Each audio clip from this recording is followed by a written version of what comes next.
How's about you and I go check out the tanks? Because we really haven't done an update in a long time. And a lot of things have been changing and are going to be changing.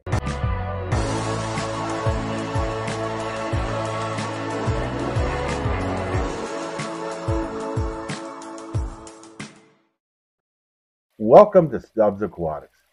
This is your first time here? Well, I hope you enjoy. Think about subscribing, hit that notification bell so you don't miss any upcoming videos, and don't forget to hit that like button, because that really does help. Now let's go have a look around and we'll check out the tanks and I'll tell you what is changing, what has to be changed.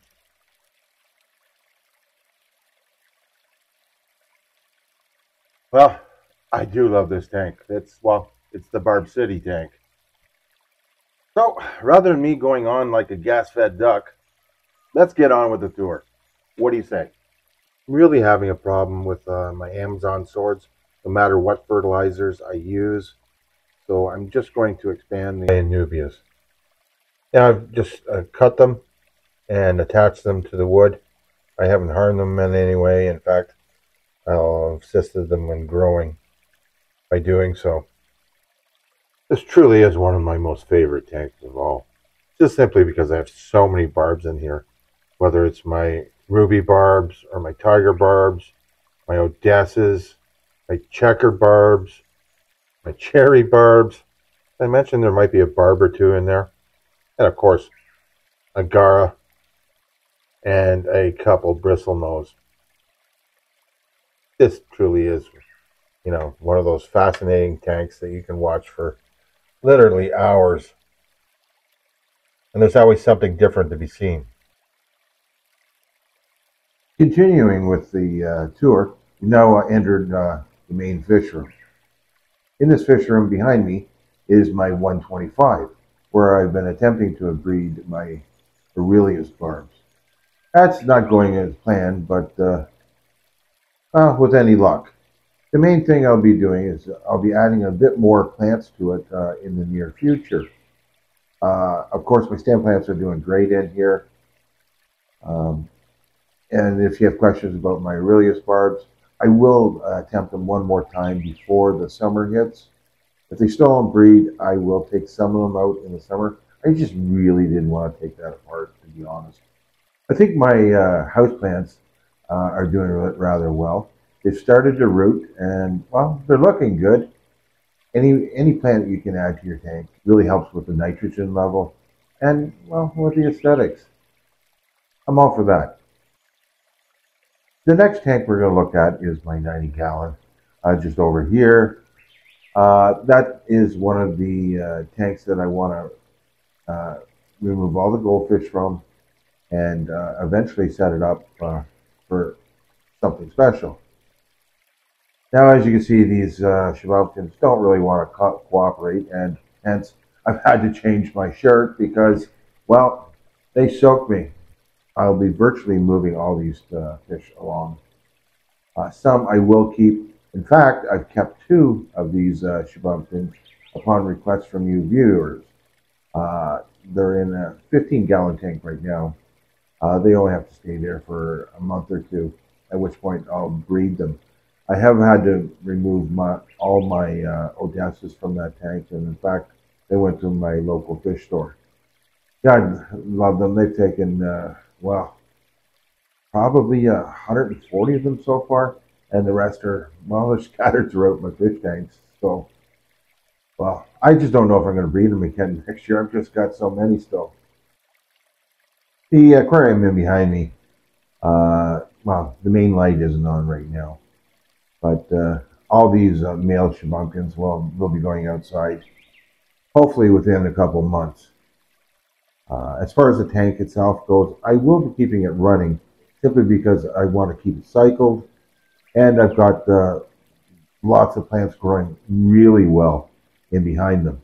As you can see, the roots have really taken off from these houseplants, and well, my homemade filter is doing a bang-up job. I definitely want to keep that going.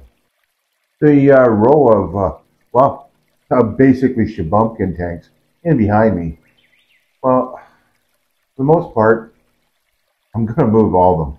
There certainly is some nice small Shabunkins in this. There's still a few more calls to be made, but for the most part, they're doing great. And these guys here, wow, they're already a good size, and they'll be going over to my mom's pond once that gets a little bit warmer. It's still quite frozen in right now because it's still the end of March. But these guys, well, the growth and the looks of these guys will be phenomenal. It'll be a hard decision whether to keep one or two of these. May keep that blue one. Or there's a few other I've got my eye on. Some have just got amazing finish. But for the most part, all these will be sold at the end of the summer. They'll all be a good size. Moving on, we've got another 40-gallon tank that is full of Shabunkin fry. These are not my top ones, but there's still lots of high-quality Shabunkins in here.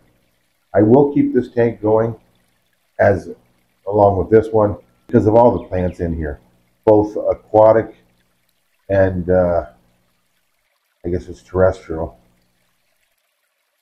I'm slowly learning the terms. I am enjoying this. I will be adding much more little containers where I'll be able to house that many more plants. I really got the plant bug now, thanks to Tara and Patty, and of course Colin from Aussie Aquatics. Down below we have my highest quality Shabunkins of last year. Now they're pretty small, but we'll definitely put on some size once they're outside. Man, all these tanks, I am going to keep them running. They may just have bubblers going and the lights, but I'm pretty excited about keeping tanks running throughout the summer because I normally close them all down. One of the tanks you don't really get to see that much of is my 50-gallon tall gold barb tank. That is totally going to get changed this year. The gold barbs are moving out, and well, I'm making more room for Shabunkin goldfish. I plan on having that many. My 100-gallon tank in behind me, well, it's pretty well maxed out with Odessas, as you can see. Now, I know it seems like a lot, but my filtration can't keep up to it. Plus, I've got lots of plants. I will be adding a lot more plants to this aquarium. Mainly some more Anubias, which I just love. And, well, I'm hoping to get a few more plants from the garden that are basically weeds. That being more Creeping Jenny and Creeping Charlie, because they do amazing in aquariums, as you've seen in some of my tanks. Well, to conclude the tour, I think we'll take a look at the aquariums in behind the bar.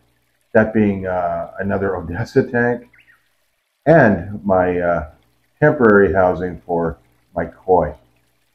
Those koi are just going to be released as soon as it gets warm enough, and hopefully I'll never have to keep another koi in an aquarium again.